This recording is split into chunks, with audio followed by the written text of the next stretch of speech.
Top quality और consistent performance के लिए सिर्फ सिल्वर पंप्स। टॉप क्वालिटी और कंसिस्टेंट परफॉर्मेंस के लिए सिर्फ सिल्वर पंप्स, नाम याद रखना। देशातील 12 ज्योतिर्लिंगांपैकी 8वं ज्योतिर्लिंग असलेल्या हिंगोली जिल्ह्यातील औंढा नागनाथ मंदिरामध्ये आज पहिल्या श्रावण सोमवारी भाविकांनी जे आहे ते मोठी गर्दी केलेली आहे। आपण बघतोय की हे मंदिरामध्ये जे आहे ते मंदिर परिसरामध्ये मोठ्या प्रमाणात रांगा लागलेल्या आहेत। मध्यरात्रीपासून मंदिर जे आहे ते दर्शनासाठी खुलं करण्यात आलेलं आहे। जे आहे ते मध्यरात्री 12 वाजता म्हणजेच कळमनुरी विधानसभेचे आमदार संतोष बांगर, त्याचबरोबर हिंगोली जिल्ह्याचे जिल्हाधिकारी राहुल गुप्ता यांच्या उपस्थितीमध्ये या ठिकाणी सपत्नीक दुग्धाभिषेक पार पडला आणि त्यानंतर मंदिर जे आहे ते दर्शनासाठी खुलं करण्यात आलेलं आहे।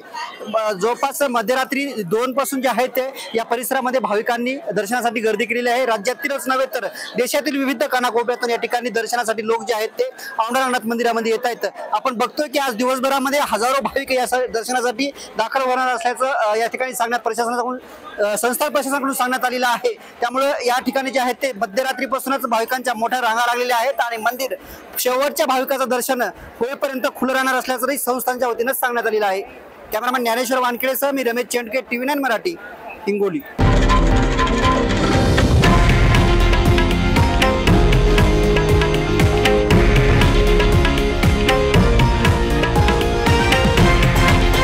हे आहे देशातील नंबर 1 न्यूज नेटवर्क आणि आपण पाहत आहात TV9 मराठी, एकमेव।